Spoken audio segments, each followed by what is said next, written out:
আসসালামু আলাইকুম সমস্ত ভিউয়ার্স, কেমন আছেন? আমি মোহাম্মদ জাকারিয়া, চিকিৎসক, মোটিভেশন স্পিকার। বিভিন্ন সময় বিভিন্ন রকম স্বাস্থ্য বিষয়ে আলোচনা নিয়ে আসি। আজকেও স্বাস্থ্য বিষয়ে আলোচনা।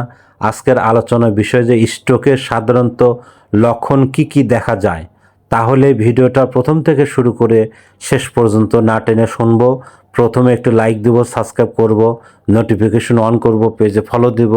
তাহলে স্বাস্থ্য সম্পর্কে নোটিফিকেশন আপনাদের কাছে পৌঁছে যাবে। তাহলে বন্ধুরা মনোযোগ দিয়ে শুনুন। স্ট্রোকের সাধারণত কি কি লক্ষণ দেখা যায়? 1. প্রচণ্ড মাথা ব্যথা। 2. অজ্ঞান হয়ে যাওয়া। 3. অস্থিরতা, বমি হওয়া। 4. খিঁচুনি হওয়া। 5. ঘাড় শক্ত হয়ে যাওয়া। 6. কথা বলতে না পারা এবং কথা বেঁকে যাওয়া। 7. হাত এক পা অবশ হয়ে যেতে পারে। 8. শরীরের ডান বা বাম পাশ অবশ হয়ে যেতে পারে। বন্ধুরা, এই ধরনের সমস্যা হলে প্রাথমিকভাবে আপনারা স্বাস্থ্য কমপ্লেক্স দেখান।